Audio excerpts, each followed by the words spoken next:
ಒಂದು ಶಿಕ್ಷಣ, ಮತ್ತೊಂದು ರೈತರಿಗೋಸ್ಕರ ಏನು ಒಂದು ಸಿ ರಸ್ತೆ ಅಂತ ಹೇಳಿದ್ರಿ. ಸೊ ಅದನ್ನ ಬಿಟ್ರೆ ಅಂದ್ರೆ ಈ ಭಾಗದಲ್ಲಿ ಅತಿ ಹೆಚ್ಚು ರೈತರು ಒಂದು ಏನಾದ್ರೂ ಮಳೆ ಆಗ್ಬಿಟ್ರೆ ಎಲ್ಲ ಬೆಳೆಯನ್ನ ಕಳ್ಕೊಂಡ್ಬಿಡ್ತಾರೆ. ಮಳೆ ಆಗದೆ ಇದ್ರೂ ಸಮಸ್ಯೆ.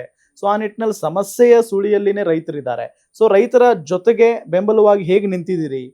ಈಗ ನಮಗ ರೈತನ ಬಗ್ಗೆ ನಾವು ಹೇಳ್ಬೇಕಂದ್ರೆ ರೈತ ನಿಜವಾಗ್ಲೂ ಪ್ರತಿಯೊಬ್ಬರಿಗೆ ರೈತರ ಶ್ರಮ ಅವ್ರಿಗೆ ನಾವು ಏನು ಮಾಡಿದ್ರು ಏನು ಕೊಟ್ಟರು ಕಡಿಮೆನೆ. ಹ್ಮ್ ಈಗ ರೈತರು ಎಂತ ಕಷ್ಟ ಅನುಭವಿಸ್ತಾರಪ್ಪ ಅಂದ್ರೆ ಜಾಸ್ತಿ ಮಳೆ ಐತೆ ಅಂತಂದ್ರೆ ಹ್ಮ್ ಅವ್ರು ಬೆಳೆದದ್ದೆಲ್ಲ ಲಾಸ್ ಆಗ್ತದ. ಹೌದು.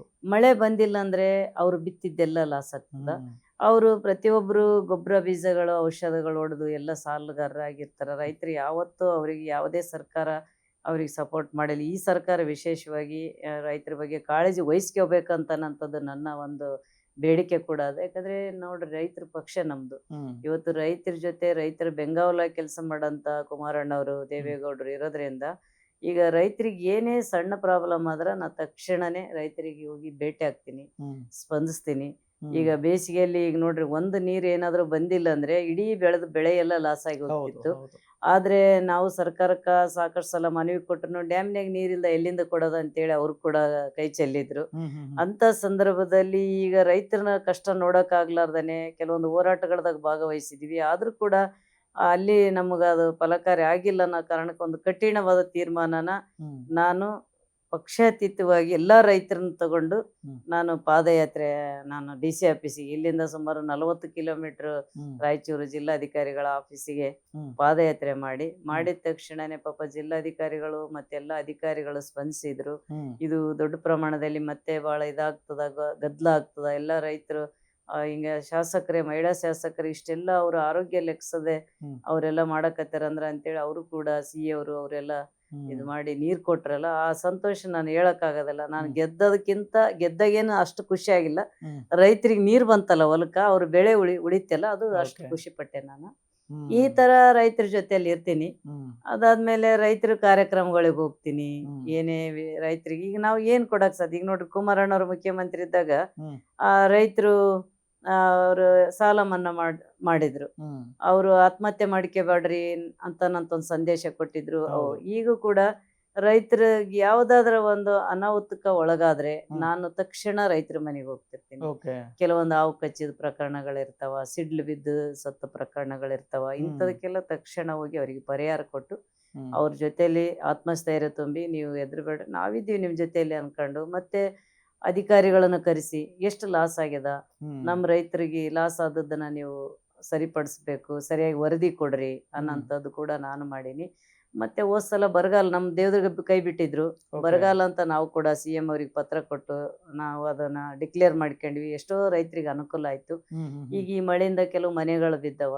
ಆ ಹ್ಮ್ ಮನೆಗಳಿಗೆ ಸೂಕ್ತ ಒಂದು ಪರಿಹಾರ ಕೊಡ್ರಿ ಅಂತೇಳಿ ಸರ್ಕಾರಕ್ಕೆ ಬೇಡಿಕೆ ಇಟ್ಟಿನಿ. ಹ್ಮ್ ನನಗೆ ಒಂದು ನೋವು ಏನಂದ್ರೆ ಮೊನ್ನೆ ಸಚಿವರು ಉಸ್ತುವಾರಿ ಮಿನಿಸ್ಟ್ರುಗಳು ಎಲ್ಲ ಜಿಲ್ಲೆಯಾದ್ಯಂತ ಬೇರೆ ಬೇರೆ ತಮ್ಮ ಹೌದು. ಕ್ಷೇತ್ರಗಳಿಗೆ ಹೋಗಿ ನೋಡಿದ್ರು. ಹ್ಮ್ ಆದ್ರೆ ನನ್ನ ಕ್ಷೇತ್ರಕ್ಕೆ ಬರ್ಲಿಲ್ಲಲ್ಲ. ಅಂದ್ರೆ ನಾನೊಬ್ಬ JDS ಶಾಸಕಳು, ಒಬ್ಬ ಮಹಿಳಾ ಶಾಸಕಳು ಅನ್ನೋದು ಅವ್ರಿಗೆ ತಾತ್ಸಾರೇನಪ್ಪ ಅಂತೇಳಿ ನನಗೆ ಹ್ಮ್ ಬಹಳ ಬೇಸರ ಆಯ್ತು ಈ ವಿಷಯದಲ್ಲಿ. ಮುಂದಿನ ರೈಟ್. ದಿನಗಳಲ್ಲಿ ಆದ್ರೂ ಕೂಡ ನಾನೇನು ಬೇಸರ ಆಯ್ತು ಅಂತೇಳಿ ಅವರಿಗೆ ಯಾವ್ದು ಅಲಿಗೇಷನ್ ಮಾಡಕ್ ಹೋಗೋದಿಲ್ಲ. ನಮ್ಮ ಹ್ಮ್ ರೈತರನ್ನ ಕಣ್ತಿರೋದು ನೋಡ್ರಿ, ನಿಮ್ಗೆ ಯಾವ್ದು ಪಕ್ಷ ಭೇದ ಬೇಡ ಅನ್ನೋಂಥದ್ದು ಅವ್ರಿಗೆ ಕೈ ಮುಗಿದು ನನ್ನ ರೈತರ ಸಂಬಂಧ ಅವ್ರಿಗೆ ನಾನು ಕೇಳಕ್ ಇಷ್ಟ. ಕೆಲವೊಂದ್ ಕಡೆ ರಾಜ್ಯಾದ್ಯಂತ ಇರುವಂತ JDS ನ ಶಾಸಕರನ್ನ ಸರ್ಕಾರ ಕಡೆಗಣಿಸ್ತಾ ಇದೆಯಾ ಅನ್ನೋ ಆರೋಪ ಒಂದ್ ಪ್ರಶ್ನೆ. ಇಲ್ಲ ಈಗ ಮೊನ್ನೆ ನೋಡ್ರಿ CM ಅವರು ಈಗ ನಮಗೆಲ್ಲರಿಗೆ ಎಲ್ಲಾ ಕ್ಷೇತ್ರಗಳಿಗೆ CM ಅವರು ಹೌದು. ಅವ್ರೇನು ಕೆಲವು ಕಾಂಗ್ರೆಸ್ ಶಾಸಕರಿಗೆ CM, ಇಲ್ಲ. ಈಗ ನಮಗೂ BJP ಎಲ್ಲರಿಗೂ CM ಅಲ್ಲ. ನಿಜ. ಈಗ ಮತ್ತೆ ಅವ್ರು ಮೊನ್ನೆ ಅನುದಾನ ಕೊಡೋದು ಅವ್ರಿಗೆ 50 ಕೋಟಿ ಕೊಟ್ಟಾರ. ನಮ್ಗೆ ಇನ್ನೂ ಘೋಷಣೆ ಮೊನ್ನೆ ಏನೋ 25 ಕೋಟಿ ಕೊಡ್ತಾರೆ. ಇದು ತಾರತಮ್ಯ ಅಲ್ಲ. ಹ್ಮ್ ಇದರಿಂದ ನಮ್ಗೆ ನಾವ್ ಹೇಳೋದು ಬೇಡ, ಎಲ್ಲರಿಗೆ ಗೊತ್ತಾಗ್ಬಿಡ್ತದೆ ಇವ್ರು ಎಷ್ಟು ಒಂದು ಏಕಪಕ್ಷೀಯವಾಗಿ ತೀರ್ಮಾನಗಳು ತಂತಾರ, ಇವರು ತಾರತಮ್ಯ ಮಾಡ್ತಾರ ಅಂತೇಳಿ. ಈಗ ಅಂತ ಒಂದು ಅವ ಆಗ್ಬಾರ್ದು. ಯಾಕಂದ್ರೆ ಹ್ಮ್ ನಾವು ಜನರಿಗೆ ಏನ್ ಹೇಳೋದು, ಹೌದು. ನಾವು ಜನರಿಗೆ ಹೇಳ್ಬೇಕಲ್ಲ. ಈಗ ಮುಖ್ಯಮಂತ್ರಿಗಳೇ ಆ ತೀರ್ಮಾನಗಳ ನಮ್ಮ ಕುಮಾರಣ್ಣ ಮುಖ್ಯಮಂತ್ರಿ ಇದ್ದಾಗ ಏನಾದ್ರು ಇಂಥ ತೀರ್ಮಾನ ತಗೊಂಡಾರ? ಇಲ್ಲ, ಹ್ಮ್ ಎಲ್ಲರಿಗೂ ಸಮನಾಗಿ ನೋಡ್ಕೊತಿದ್ರು ಅವರು. ಹ್ಮ್ ಹ್ಮ್ ಆ ತರ ಒಂದು ವಿಚಾರಗಳು ನಮಗ ಅನಿಸ್ತಾವ. ಓಕೆ. ಇದು ನಾವು ಕಡೆಗಣನೆ ನಾನೊಬ್ಬಕ್ಕೆ ಅಂತಲ್ಲ, ಇಡೀ ಬೇರೆ ವಿರೋಧ ಪಕ್ಷದಾಗಿರೋ ಶಾಸಕರುಗಳು ಎಲ್ಲರೂ ಅನುಭವಿಸಕತ್ತೀವಿ ಈ ಹ್ಮ್ ಮಾತನ್ನ. ಅಲ್ಲ, ಇನ್ನು ಅನುದಾನದ ವಿಚಾರಕ್ಕೆ ಬರೋದಾದ್ರೆ ವಿರೋಧ ಪಕ್ಷದವ್ರು ಬಿಡಿ, ಸ್ವಪಕ್ಷದ ಶಾಸಕರುಗಳೇ ಆರೋಪವನ್ನ ಮಾಡಿದ್ದಾರೆ. ಅಯ್ಯೋ ನಮಗ್ ಅನುದಾನ ಬರ್ತಾ ಇಲ್ಲ, ಜನರಿಗೆ ಮುಖ ತೋರಿಸೋದು ಹೆಂಗೆ, ಮುಂದೇನಾದ್ರೂ ನಾವು ಎಲೆಕ್ಷನ್ ಟಿಕೆಟ್ ಏನು ವೋಟ್ ಹಾಕಿ ಅಂತ ಹೋದ್ರೆ ಒಳದ್ ಕಳಿಸ್ತಾರೆ ನಮ್ಗೆ ಅಂತೆಲ್ಲ ಸಿಕ್ಕಾಪಟ್ಟೆ ಜನ ಶಾಸಕರುಗಳು ಮಾತಾಡಿದ್ದಾರೆ.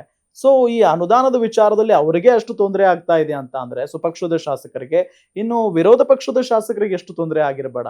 ನಮಗೊಂದು ಏನ್ ಆತಂಕ ಅಂದ್ರೆ ನಾವು ಜನರಿಗೆ ಕೊಟ್ಟು ಮಾತು ಉಳಿತದ ಇಲ್ಲ, ಮುಂದೆ ಏನಂತಾರ ಏನೋ. ನಮ್ಗೆ ಅನುದಾನ ಕೊಟ್ರೆ ನಾವು ಕೆಲಸ ಮಾಡಿ ತೋರಿಸ್ತಿದ್ವಿ. ಕರೆಕ್ಟ್. ಜನರು ನಮ್ಗೆ ಇಂಟ್ರೆಸ್ಟ್ ಅದ, 24 ತಾಸು ದುಡಿಯೋ ಶಕ್ತಿ ಅದ ನಮ್ಗ. ಜನರ ಅದೇನಂತಾರಲ್ಲ, ಹಿಂದಕ್ಕ ಬಸವಣ್ಣಪ್ಪ ಅವರಿಗೆ ಆ ಚರ್ಮನ ತೆಗೆದು ಅವ್ರು ಪಾದರಕ್ಷೆ ಮಾಡಿ ಕೊಟ್ರಲ್ಲ, ಆ ಆ ಭಾವನೆ ನಮ್ಮ ಮತದಾರರಿಗೆ ನಮ್ಮ ಚರ್ಮ ಕಿತ್ತಿ ನಾವು ಪಾದರಕ್ಷೆ ಮಾಡ್ಕೊಂಡು ಕೊಟ್ರು ಕಡಿಮೆನೆ. ಈ ಒಂದು ವಿಚಾರ ನಾವು ಇಟ್ಕೊಂಡಿರ್ತೀವಿ. ಮತದಾರ ನಮ್ಮ ಬಗ್ಗೆ ಏನಾದರೂ ಮನ್ಸು ನೋಯಿಸ್ಕೊಂತಾನ ಏನ ಅನ್ನೋದು ನಮಗೆ ಆತಂಕದಲ್ಲಿ ಇದ್ದೀವಿ. ಹಂಗಾಗಿ ಅನುದಾನ ಕೊಟ್ರೆ ಮಾಡಿ ತೋರಿಸ್ತೀವಿ. ನಮಗೇನು ಇದೆಲ್ಲ ಭಾಳ ಚೆನ್ನಾಗಿ ಕೆಲಸ ಮಾಡ್ಬೇಕನ್ನೋ ಕನಸದ, ಇನ್ನ ಏನೇನೋ ಮಾಡ್ಬೇಕನ್ನೋದಾದ, ಕ್ಷೇತ್ರ Correct. ಅಭಿವೃದ್ಧಿಗಾಗಿ ದುಡಿಬೇಕನ್ನೋದಾದ. ನಾನೊಬ್ಬಕ್ಕೆಲ್ಲ ಎಲ್ಲ ಕ್ಷೇತ್ರದ MLAಗಳ ಕನಸು ಅದೇ ಇರ್ತದ. ಯಾಕಂದ್ರೆ ನಾವು ಫಸ್ಟ್ ಟೈಮ್ ಗೆದ್ದೀವಿ. ಗೆದ್ದವರಿಗೆ ನಾವು ಎಲ್ಲ ಮಹಿಳಾ ಶಾಸಕರು ಒಂದು ಮನವಿ ಮಾಡ್ಕೊಂಡಿವಿ CM ಅವರಿಗೆ. ಮಹಿಳೆಯರು ಹೆಚ್ಚಿನ ಒಂದು ಸಂಖ್ಯೆಯಲ್ಲಿ ಮಹಿಳೆಯರು ರಾಜಕಾರಣಕ್ಕೆ ಬರ್ಬೇಕಾಯ್ತಂದ್ರೆ ನೀವು ನಮಗ ಜಾಸ್ತಿ ಒತ್ತು ಕೊಡ್ರಿ, ಹೌದು. ನಮಗ ಪ್ರೋತ್ಸಾಹ ಮಾಡ್ರಿ ಸರ್. ನೀವು ನಮ್ಮ ತಂದೆ ಸಮಾನ, ನೀವೆಲ್ಲ ಮಾಡಿದ್ರಿ ಅಂದ್ರೆ ನಾವು ಇನ್ನೂ ಹೆಚ್ಚಿನ ಮಹಿಳೆಯರು ರಾಜಕಾರಣಕ್ಕೆ ಬರ್ತಾರ, ಅವ್ರು ಕೆಲಸ ಮಾಡ್ತಾರ ಕಾಳಜಿ ಇಟ್ಕೊಂಡು. ಯಾಕಂದ್ರೆ ಮಹಿಳೆಯರು ಸ್ವಾಭಿಮಾನಿಗಳು, ಏನ್ ಅಂತಾರ ಅನ್ನೋ ಭಯ ಇರ್ತದ ಅವರಿಗೆ ಅನ್ನೋಂಥದ್ದು ನಾವು ಕೂಡ ಕೇಳಿದ್ವಿ. ಅವ್ರಿಗೆ ಬಿಟ್ಟದ್ದು